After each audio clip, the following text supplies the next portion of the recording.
Good morning, everyone. Good morning. Welcome our home church. Let us prepare our heart to heaven. Let us sing some songs. Today, 135, Near My God to Thee. 135, Near My God to Thee. Nearer, my God, to Thee, nearer to Thee, e'en though it be a cross that raiseth me, still all my song shall be nearer, my God, to Thee, nearer, my God, to Thee, nearer to Thee. Oh, like the wanderer, the sun gone down, darkness be over me, my rest a stone. Yet in my dreams I be nearer, my God, to Thee, nearer, my God, to Thee, nearer to Thee.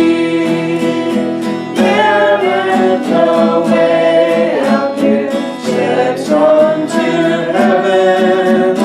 Angels sendest me in mercy given. Angels to beckon me nearer, my God, to Thee, nearer, my God, to Thee, nearer to Thee. And with my waking thoughts, bright with Thy praise, out of my stony griefs, that flow I'll raise. So by my woes to be nearer, my God, to Thee, nearer, my God, to Thee, nearer to Thee. Or if on joyful wing, leaving the sky, sun, moon, and stars forgot, upward I'll fly. Still all my song shall be nearer, my God, to Thee, nearer, my God, to Thee, nearer to Thee. All my song shall be nearer, my God, to Thee, nearer, my God, to Thee, nearer to Thee. Thank you.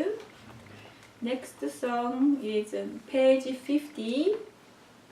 Page 50, Be Thou My Vision.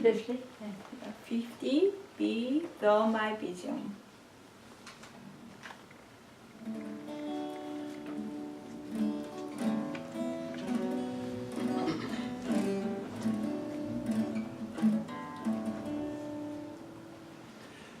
Be Thou my vision, O Lord of my heart, not be all else to me, save that Thou art.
Next song is 62, The Day of Hope. 62, The Day of Hope. 63? 62, Two. The Day of Hope.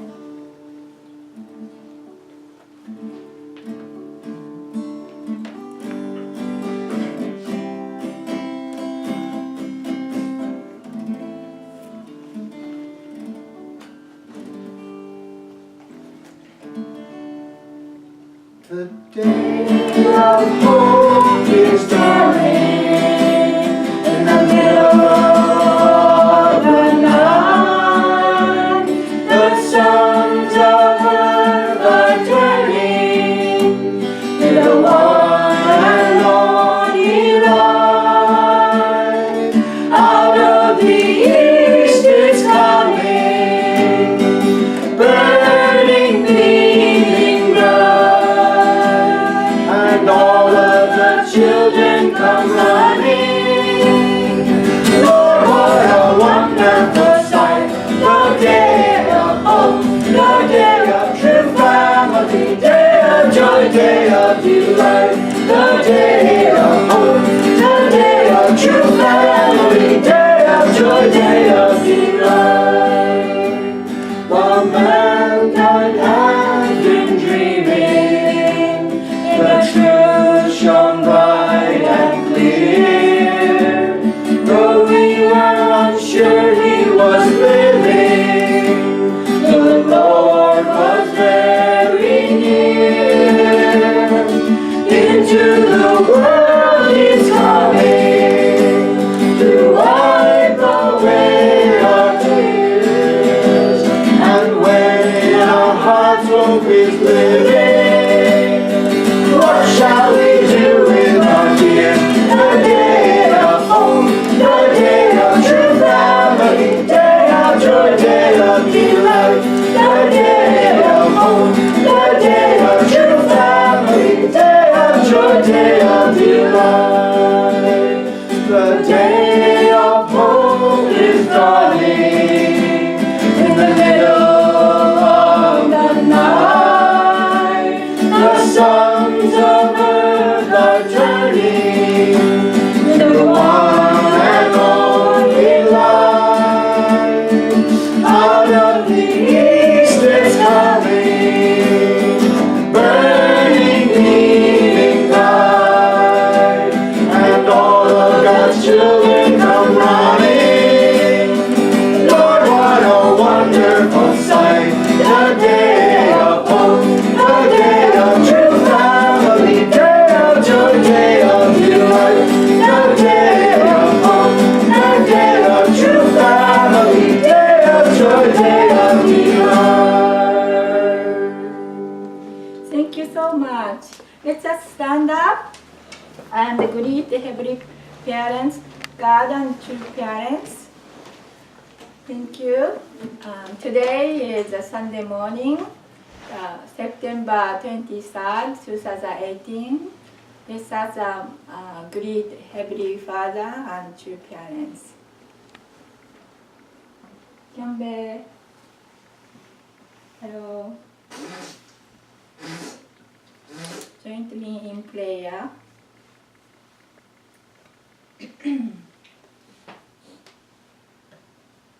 사랑에 하시는 하나님 아버지 참부모님 안녕하십니까? Good morning, Heavenly Father and true parents. Good morning. We are so grateful to receive a new day. Today here in the Gorham, New Hampshire, close to the mountain range, and nice sun is coming into our town, lighting up and warming up our land, and nice breeze of air and beautiful water in the lake and river. We are so blessed coming here. We are so grateful.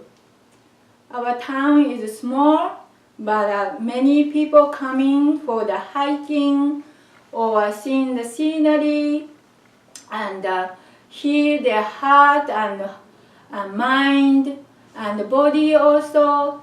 We have a nice fitness place to working out, and heart is get stronger, and health is coming up to the good shape.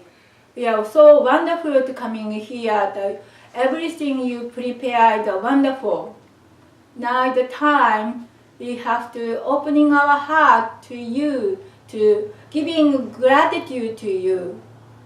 Our wonderful Heavenly Father was preparing the children to come home. Now the opening up the gate to so many people, or young, old, or tall, and small, all color. You are the colorless, blind in the color. Just all children can come to in your heart. We are so grateful that I feel the wonderful golden brightness in your heart and the providence. We are grateful that we found you. We found our returning Christ, Reverend Moon. Now he passed away, but we had look up to your providence. We are the one to inherit your heart and your providence to this world, lightening up to your vision and your heart and your word. Through that, we can have a hope to become your child. We are so grateful to receiving your word through our pastor. We're preparing our heart wide open to can change now. It can be fire in our heart, and can tell this wonderful truth to the other, and then each of children can come back and rejoice with you. Hallelujah, Heavenly Father. We are grateful to offer this time. Please guide us and please bless this time. Thank you very much. I report in the name of Raman and Tamiko Montanaro, blessed Central Family. Aju, Amen. Thank you. Welcome our Pastor Montanaro. Thank you for coming.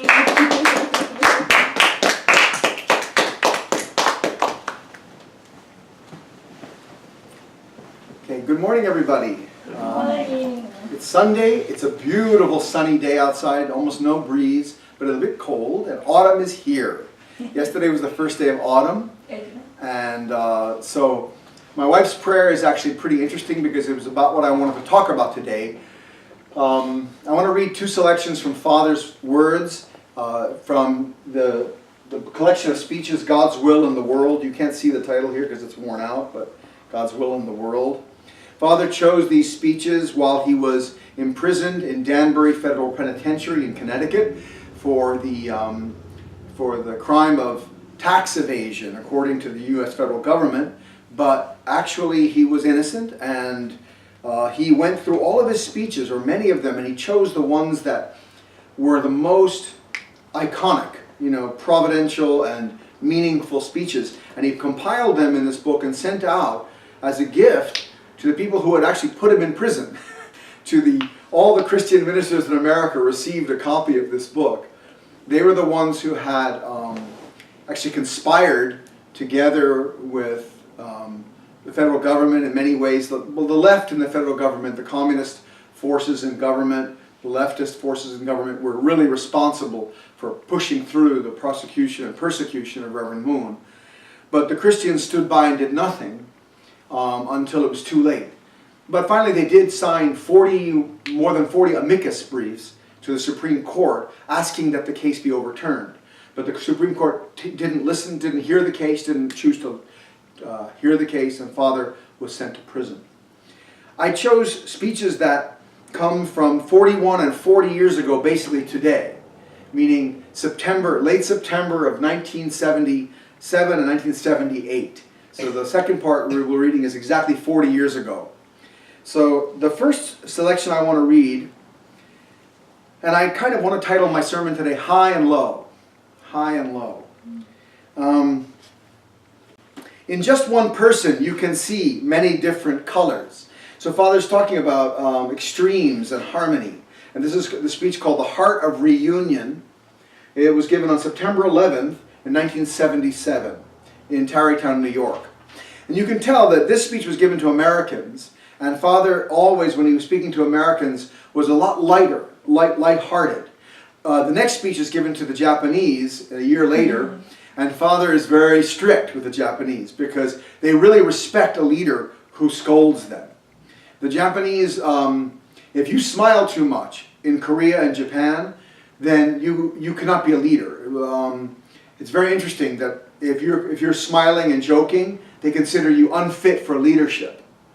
That leaders should always be serious because they're dealing with very serious issues, life and death issues. So that humor is not respected in the Orient. Whereas in America, if you're not smiling and laughing and joking, they don't think you're fit for leadership because you have no sense of humor. So if you don't have a sense of humor, then you take yourself too seriously and you become like a demagogue, meaning a dictator or somebody who cannot perceive the humor of a situation and see both sides of a situation. Very interesting. So Americans really love humor. And Father, when he was speaking in America, always was humorous and lighthearted and giving speeches that were much more tailored to the American sensibility. Whereas when he was speaking in the Orient, it's very different. And you'll see the difference in the tone. But here, this speech was given the Heart of Reunion in 1977, in September, so about 41 years ago. In just one person, you can see many different colors. Bohipak, who is his translator, he says, Bohipak, for instance, has black hair and a tanned forehead and a gray suit. Women always wear ornaments to enhance their appearance. So my wife, come up here, Oma. You're beautiful today, very colorful. So my wife, you can see, is wearing a very dark, brownish black velvet sweatshirt and this vest with all kinds of autumn colors and gold. And here she has these beautiful flowers in green and blue and pink lipstick and black hair and, you know, everything is beautiful. So very good. Thank you. Thank you for demonstrating for the colors. Thank you. So everything is beautiful, you know, because of the contrasts of colors. Women always wear ornaments to enhance their appearance, but they don't wear everything of the same color. When they wear red, they want to wear some jewelry that matches, something of a different color that harmonizes.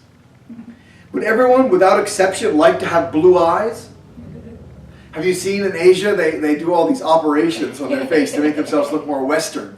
They cut their eyelids and remove the tissue underneath their eyes so that they can have what they call a double eyelid. They think Westerners have double eyelids. I don't know how they call it double. But Asians have a soft kind of tissue underneath their eyelids so that when they close their eye, it's like a solid line from their forehead, from their eyebrow right here to the end of their eyelid, which I can think is very beautiful. I love my wife's eyes.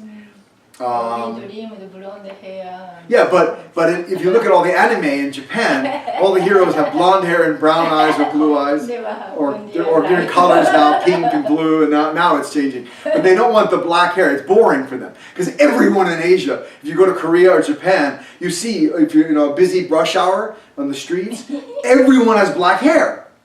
The entire city, everyone has black hair. I might have pretty dark hair, but I would be walking down the street when I was living in Korea, and you could hear behind me, Koreans, especially girls, are very sensitive to this kind of thing, and they love foreigners, they love the giggling, and you could hear, and these girls would be giggling because they would see a Western face, especially my nose.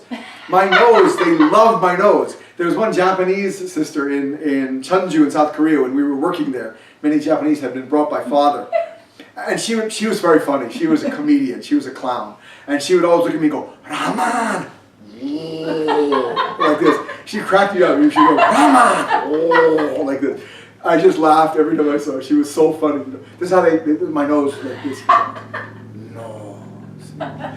Because they have very flat nose, low, right? Yeah. Father calls about high noses here. You'll see high noses and low noses. I would really rather say like the bridge is higher. Like the bridge of our nose is very high. Whereas Asian noses, they almost have no bridge. Like Oma's glasses always fall down because they don't have anything to hold on to, you know. They're almost sliding off her face. I just got bifocals and didn't work. I shouldn't have gotten bifocals because my nose is so, I broke a nose too, so my glasses, they sit really high up here so that I'm kind of looking right at the line in the bifocals. That's awful, you know. So my glasses were almost a waste because I'm looking right at the line because they weren't expecting my nose to be so high, you know. Anyway, so they love our noses, you know, in Asia. Yeah. They think they're handsome. I always thought I had this big nose. I was embarrassed about my nose, you know. But in Asia, I'm considered incredibly handsome because I have a big high nose, you know. It's very funny. Anyway, here. So it says, would everyone without exception like to have blue eyes? Why did God give blue eyes to some people? The people who have white skin, high noses, and blonde hair need some contrast. So God have them blue eyes, like two little ponds, like little lakes, you know, little ponds, you know, so the color of water, you know. Because American noses are so high, their eyes are very deep. Like he meant deep set, you know, like they're deep set. Like my eyes are very deep set. If you look at an Asian face, the eyes are almost flush with the forehead and the cheeks. They're very close. Whereas in American faces, you know, my eyes are deep set. So because American noses are so high, their eyes are very deep. You have to peer in several miles to see their eyes. You can see Father's joking all the time. You know? If they had black eyes at the bottom of such deep wells, they would look fearful, almost evil in a way. Having lighter color eyes creates beauty and harmony in a much more dramatic way. Imagine a person laughing whose teeth were all black.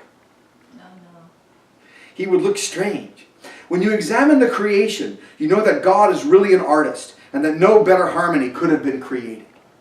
Everything is interestingly blended, with people having precisely the features that would harmonize with a certain skin color.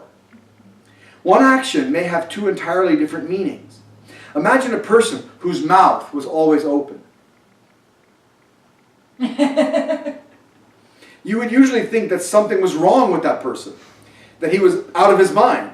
But that person might be intoxicated by some magnificent emotion or some tremendous shock. Laughing and crying change your features in similar ways.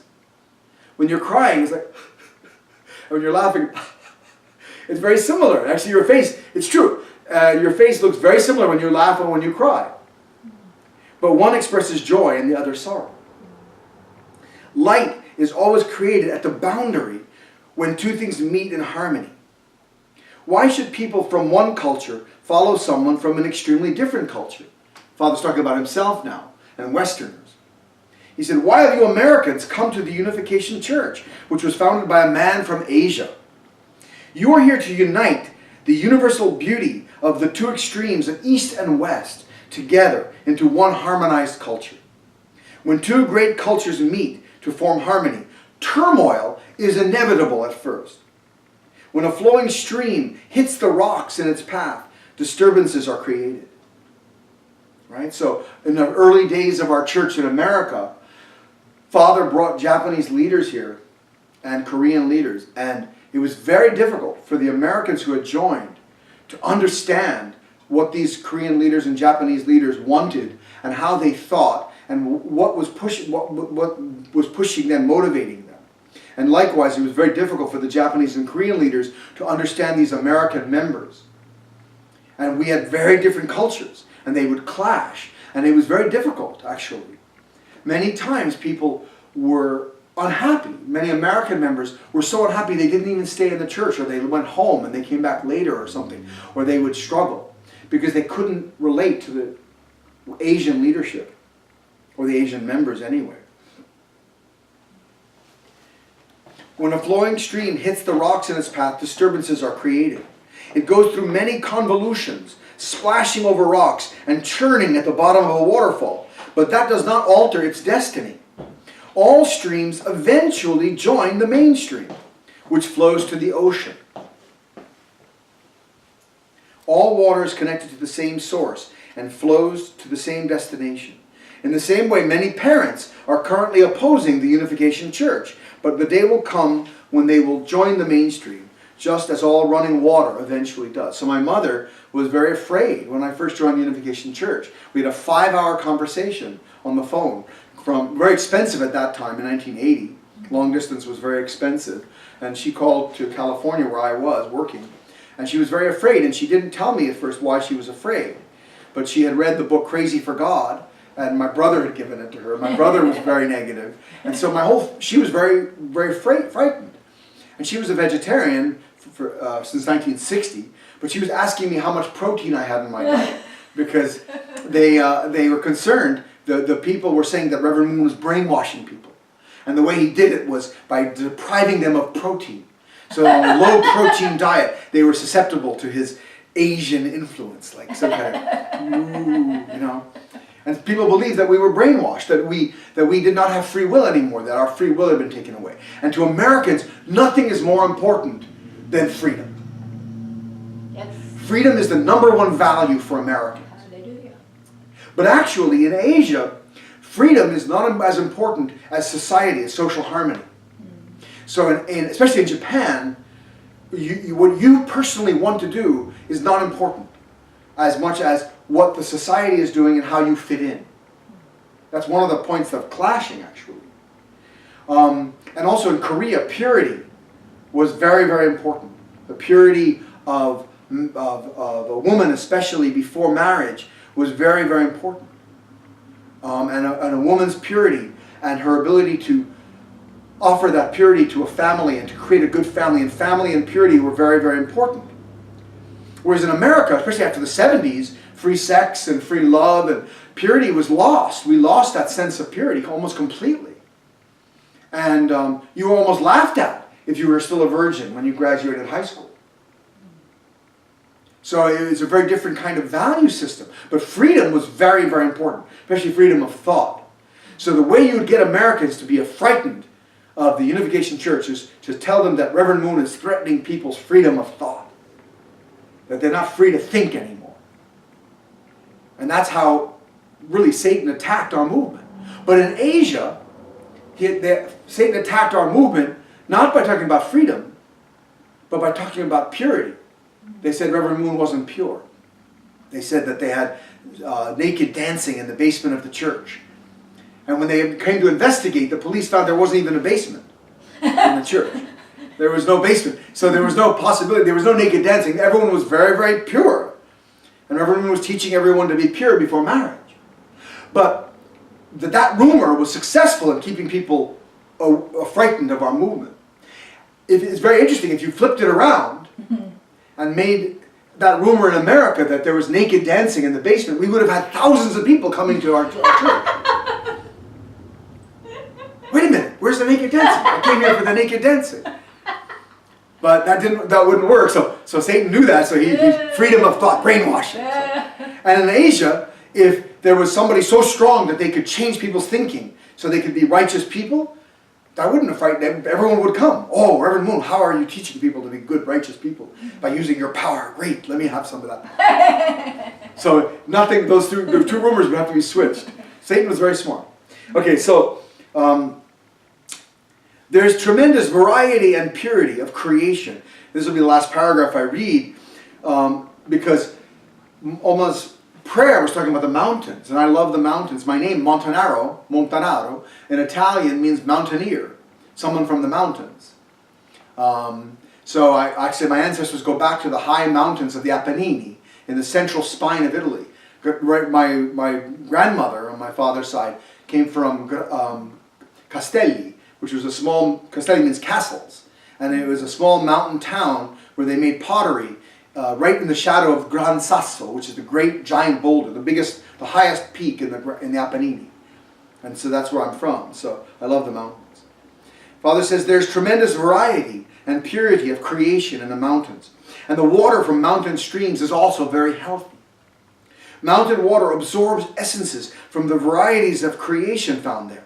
But rivers that run through the plains and flatlands, like the Mississippi or Nile, have no clean taste or special characteristics. Every pebble on the bottom of a mountain creek, every weed and every leaf play an important part in harmonizing the entire environment. When looked at from this viewpoint, everything becomes more beautiful. The running streams that start in the depths of the mountains will never make you sick, no matter how much you drink. Mountain animals drink the pure water and breathe clean air all the time, so they are strong and healthy. And we spent the whole summer swimming in the Peabody River right here, which comes out of Mount Washington. And it's beautiful and clear. And it's not even that cold, because by the time it comes to us, it's been rolling over warm rocks in the mountain. And it comes down to where we are and the swimming holes, and it's very clean and beautiful. Everything I'm speaking of comes down to one simple word: harmony. The ideal world is not a world of uniformity and regimentation, but a world of harmony in which each person plays a distinctive role. It is not one species alone that creates the grandeur of the mountains. They are made beautiful in part by the infinite variety of trees, some gigantic, some crooked, and of all different shades and hues. So Father is talking about harmony a lot. In America, he's trying to teach us to embrace bigger culture, to fulfill our destiny as Americans. We have a unique destiny. We are the world. We represented the Father, and he said it 100 times. America represents the world. John Lennon said it too.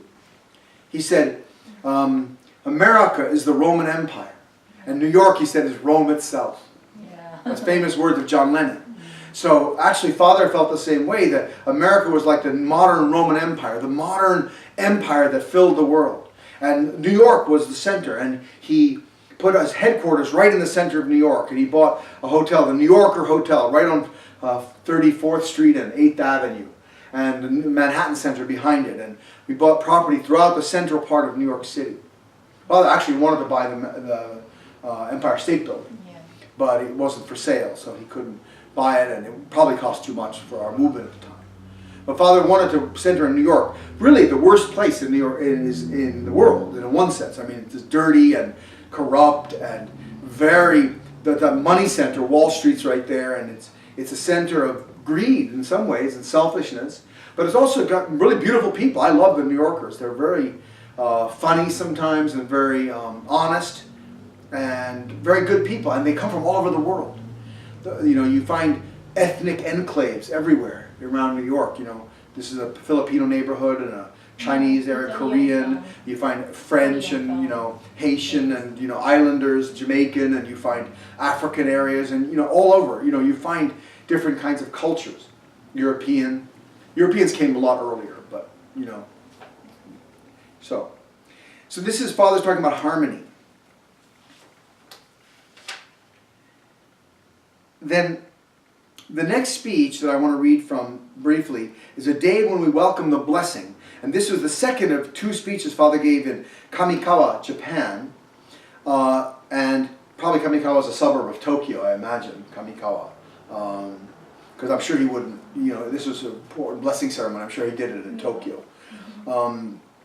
This was on September 22nd, 1978. And the day before, September 21st, he did also a speech for the same group of people. He was blessing them. He had matched them, and now he was speaking to them about the blessing and the importance of the marriage ceremony in our church. And he talks about the ceremonies. And then he says this. He says, the other day I gave the following explanation in England. A woman's beauty is not limited to her face. People generally decide whether a woman is beautiful just by looking at her face. But a face is only part of the body. We have to look at the whole. The face is the third place to look at. We have to see a woman from the front, from the side, and with regard to the whole person, such as her arms and legs, her way of walking, her voice, etc. Likewise, a man's good looks involve much more than his face. Therefore, you should not say that your wife's face is good or bad. Many beautiful women are deficient in quality of spirit. And a woman of virtue and good fortune may not be beautiful. A woman whose beauty lies only in her face seldom keeps it after 2 or 3 children. It is always interesting to see whether such a woman can retain her beauty after having children. There are various ways of analyzing couples. Father set the world record for matching people. There's no one that ever has or ever will come close to how many couples Father matched and blessed. It is the record that will stand for eternity. Father matched with his own hands. He matched, I'm going to guess, close to 100,000 couples, I would say. Then he finally said, this is getting too big for me. And so he gave the blessed couples, he said, you now as blessed central families have the authority to bless your own children. And with that, I guess, also to bless our own spiritual children. So Father knew that he can no longer match millions of people. There isn't enough time in the day. But he set the record for matching and blessing people. He started with 12, well, first 3, then 36, and then 72, and then 124, and then 430 and 43, and then 777, and then 1800, and then 6,000 in Korea, and then 2,075 in America in 1982, that's 8,800. And then my blessing was 1,275, which followed 6,000. So that was 7,777, 7,777. And then in 1992, Father blessed 30,000 couples. And then in 1995, 360,000 couples. And by that point, the matchings were being done by local leaders and things like that because Father couldn't run out of time in the day. So he says, there are various ways of analyzing couples. Just as each person has a different face, likewise, people's fortunes are different. Listen how Father could understand someone's fortune and their nature and their destiny by looking at their face. He says each person's destiny in life is different. If a man's fortune is bad, he can compensate for it with his wife's good fortune. Likewise, if a woman's fortune is bad, her husband's good fortune can balance it. Therefore, matching a couple is like creating a level area out of a mountain and a valley. Many things can be cultivated on a plain: grains, fruits, vegetables, etc. This helps us understand that all the many external aspects of a husband and wife need not fit together immediately. The face reveals the personality of an individual. And unless you think it's just Father, Jesus could do this too. He never had a chance to get to the point the Father got to of matching couples, although I believe he would have done that eventually. He would have fulfilled that destiny as the true parents. But Jesus could look at a person and tell their destiny and tell their history and tell their fortune. Do you remember the woman by the well, the woman that came to him and said to him, my husband is this or this, and Jesus said to her, which husband do you mean? Because she'd been married 7 times, and she was shocked, and everyone was shocked that he could just look at her and he knew her whole history and destiny. So Jesus and Father, as the first and second coming of the Messiah, as the sons of God, had the power to see someone's, not just their face and their fortune in the physical world, but all the ancestral influences that were coming down upon them and their destiny and where that was leading them. And they could try to avoid, bad situations. Father could by matching you with someone who would push you in a different direction. So if you were someone who maybe was very violent or rash or had a lot of violent people in your ancestry, perhaps you need someone who's very calm and peaceful and loving, even though their character is very different from yours. But when you're with them, you calm down and your ancestry can finally see and relate to something different than itself. Left to his own devices, such a person might seek out someone who also has that kind of violent troublemaker streak. A lot of people seek out themselves when they marry. They look for themselves. They get attracted to someone who's similar to themselves. But when you do that, you exacerbate, you double the problems that you have. All your weaknesses get doubled. All your strengths get doubled. So you get too extreme. There's no balance. There's no harmony. There's no high and low. And this is why Father would match opposites sometimes. So you could balance out the nature. So, this is why if you see in some places where people have married too many times within their own family circles, you find like inbreeding, or people who are marrying their cousins or too close relatives, then you start to see genetic characteristics getting exaggerated. And you start to see weaknesses developing in the blood lineage. It's much stronger to have a marriage to someone who's opposite of you. So my wife is from Japan and Korea. Myself, I am Jewish from India, Sephardic Jew, which is Spanish Jew, and Italian from the mountains of Italy and from Israel, I guess originally, and then Spain and then India.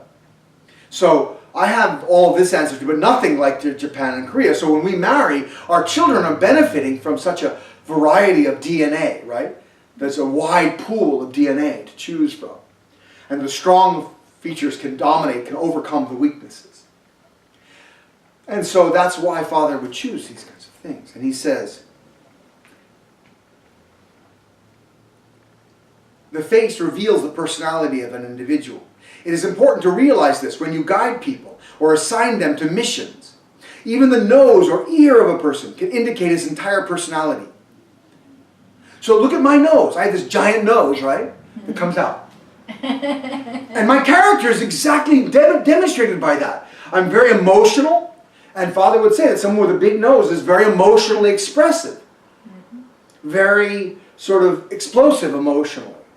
Sometimes too much. My wife's nose is flat. And I love it. It's like, like I said, her glasses fall off her face because there's nothing to hold them up. They keep sliding. She's always going like this when she's wearing glasses. Because they keep sliding down her nose. They just keep sliding them back up again like this. And so this is very different. And my children's noses are just in between. But my nose is expressive so much emotion. Imagine I married a woman with a big nose. Our kids would be very emotional and with giant noses. So anyway. This face, so Father says, God also created animals according to this principle. Take the lion with his well-shaped front legs and balanced proportions. He indeed is worthy to be called the king of beasts. People are the same. When I look at a person's hand, I can understand immediately whether he has talent in sculpture or literature or art, or if he has the hand of a thief.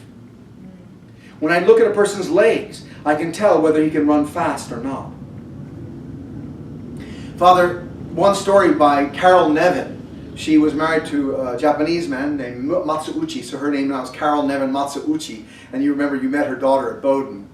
She's the one who took us around the school. Carol was one of my first team captains, actually my second team captain in mobile fundraising teams. And she told us a story. She was a dancer in the Universal Folk Ballet. And Father had all the sisters who were candidates line up and take off their shoes, and he looked at their feet and their hands. And from that he could tell whether they could dance or not. And my father would say something similar. Actually, Tony Montanaro was my father, pantomime. He loved to say that he had mime feet because his 3 first toes, like you have 5 toes, his big toe and his next 2 toes were all long. And they were all the same length and they were all long. So he said, it's good for gripping the floor and doing pantomime, He talked about mime feet, that he had mime feet. So, but you could tell a dancer often has very high arches and very, very expressive feet. Almost like, almost bony, like very, very artistic feet and artistic hands. So you can tell, an artist often, and piano players often, they have very long fingers, very long, thin fingers. And long fingers and hands often are a sign of artistic ability or musical ability. Something delicate, some kind of delicacy or grace in movement. So Father would see that. Short, stubby hands are often good for work and physical labor and also creating something maybe with your hands, like physically creating something, maybe sculpture or something like that too. So, different kinds of body types show the character. Our bodies actually show our character. It's it's because God created us this way. And Father says, if the spiritual conditions in a marriage are not good, many misfortunes can occur, such as death in an automobile accident. Therefore, please understand clearly that invisible laws beyond your awareness are at work. Looking at a single generation, you cannot tell whether a family will prosper. You need to study at least 3 generations, or ideally more than 7 generations. Even if you think that you and your spouse do not fit together, please live together at least 3 years. Please have confidence and make an effort to unite, realizing that I have followed the same course. So, as you get ready for your own blessings, my children and people at home, you should prepare yourself for something that is different from yourself. You should prepare yourself to be surprised. You should prepare yourself to go beyond yourself. It's like marriage is like a passport to another country. So when you take that trip to that other country, you have to expect that the culture, traditions, history, language, mores, ethics are different than yours. And you have to be open-minded and listen and receive and try to have a give and take so that your character and your husband's or wife's character can blend together. And what Father says is very true. If you look actually at people's families, if you look at kids, like you kids, right? You're in school and you have friends and you don't even think about their parents. You just think, maybe they think my parents are really weird. Your friends always say that when you go to your friend's house. They always say, oh, my parents are really weird, or my parents do this, And kids are often like trying to distance themselves from their parents. But I love the line that Robin Williams says in Jumanji, after he scolds a little boy who just cheated and he became a monkey, and he's scolding him really badly, like his father used to do. And he says, oh, suddenly realized, he says, 26 years in the jungle and I still became my father. And you become your parents because the influence from your ancestry is so strong. That's why as parents, our job is to try to change ourselves as much as we can before we have children, so that our children can benefit from our hard work and have less work to do to change their own character, to make their own character ideal. That's our responsibility as parents. But it isn't easy, because Father's right, 7 generations. If I go back in my mother's lineage, my mother comes from India, she's a Sephardic Jew. Her ancestors, my grandfather was named Ellis Kohen, and my grandmother was Gracie Solomon. And it goes back to Solomons and the Kohens, going back and back. And finally, you have these Jewish lineages in India that first arrived around 1700. And before that, they go back to the Middle East, Baghdad and Persia, and finally Spain. All of that culture and tradition and nature is in my mother. And I live with it. I'm growing up with it for my whole childhood. How could it not make me who I am? And my father, for 1,000 years maybe, living in the mountains of Italy. Just potters, working in ceramics. Just hard-working, quiet people. My grandfather hardly spoke. My Italian relatives were all quiet. My grandfather was a great storyteller apparently, but he had to be in a intimate setting. But he was quiet. And I could see that in my Italian side, this sort of kind of country people, mountain people. And but then my father was artistic and he was a theater person, and there was definitely a theatrical lineage in my family too. And that comes to me. Look at your friends in school. Look at the nature they have. Look at your friends at work. They come from families that have been doing sometimes the same thing for 7 generations. Maybe working around here in the paper mills, or working with wood, or working with the land, or working with tourism or something. And that creates their character. Their nature gets created by that. So if you marry that person, you're marrying it's like a root of a tree. A tree may only be this tall, but its root might be going 3 feet into the ground. And you try to pull the tree out, you're not going to succeed. Trees have deep roots. And some of these monstrous trees here, these oaks and elms and maples, they have roots that go down, dozens of feet, 60 feet into the ground, tap roots and things going down sometimes. This nature of human beings. But finally, we're all God's children. And all the roots, all the rivers go to the sea. All the roots go back to Adam and Eve, the first human ancestors. And we all inherit the fallen action of the first human ancestors. We are all born into a lineage, a world, where we have been separated from God. And that's why Jesus didn't worry, and Father didn't worry so much about, okay, you're Asian, you're American. It doesn't matter. Because we are all from the same parents who were false parents. And Father was trying to break down what the false parents had done. And Jesus was trying to break down what the false parents had done. And bring back harmony. And bring back peace. And overcome the ancestral sins and ancestral problems that we all have. So the blessing ceremony was more than just a marriage ceremony that Father did. And when I marry people, so if you're at home and you're listening and you're not married yet, or you are married and you want to receive Reverend Moon's blessing, he has given us, my wife and myself, and all blessed couples in the Unification Church, he's given us the authority to transmit the blessing. The central figure now is Father's youngest son, and he has the responsibility of giving the blessing on the worldwide, national, cosmic level from true parents. But we are given responsibility on the tribal level of being tribal messiahs, of giving the blessing on the tribal level. So after we give the blessing, I would hope all of our blessed couples would go to Hyungjinim and receive his blessing. But you can receive the blessing now. But the blessing is not just a ceremony of marriage or rededication of marriage. It is a ceremony that says, hey, walk back into the Garden of Eden. You have a responsibility, along with the Messiah, along with the blessed couples, all of us, we have the same responsibility. You've got to walk back to the Garden of Eden. You've got to walk into the Garden of Eden. You've got to become a true man and a true woman. So it doesn't matter where you start. If you have 40 years of life experience and you get the blessing, that's fantastic. You can use all your life experience to make you serious. How many times do older people say, young people aren't serious enough? And it's true. Young people really aren't serious enough about saving the world or making themselves into true people. They want to have fun. They want to party. Like the Cyndi Lauper song, girls just want to have fun.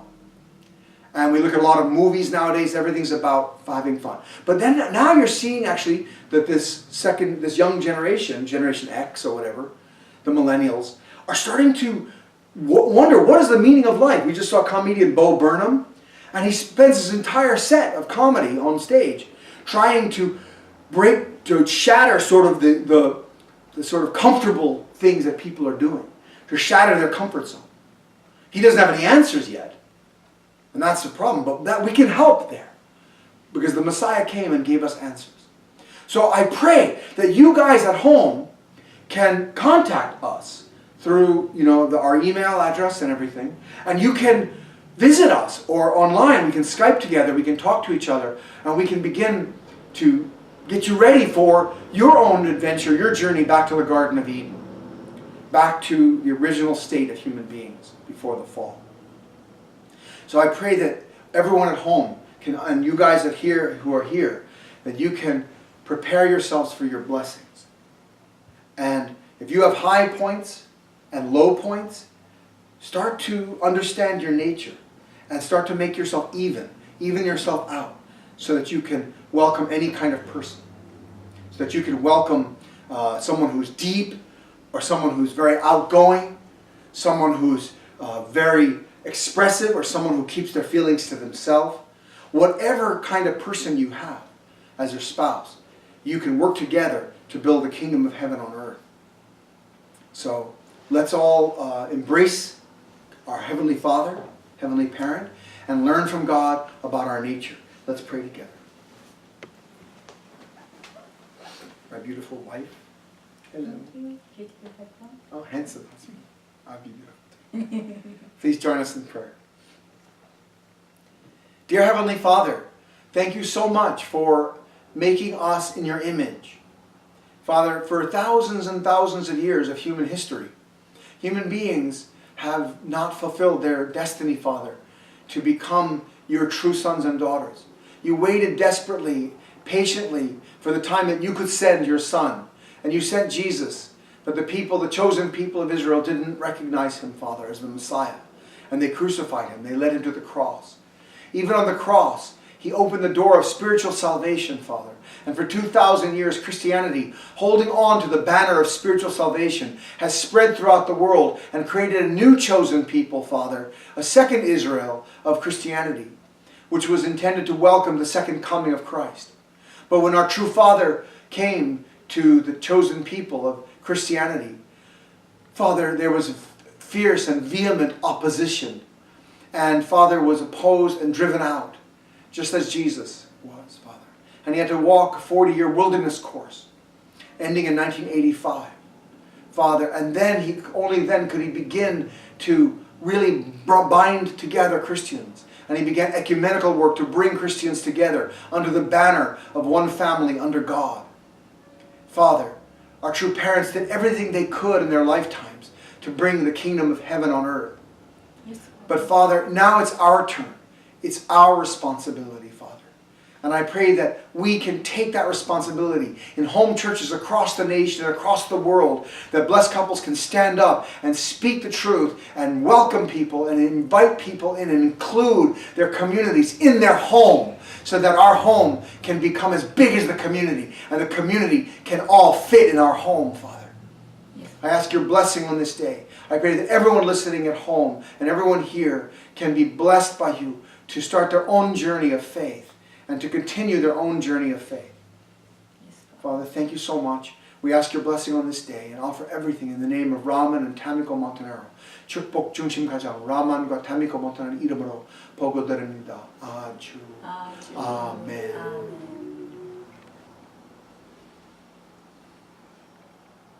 Thank you. Thank you.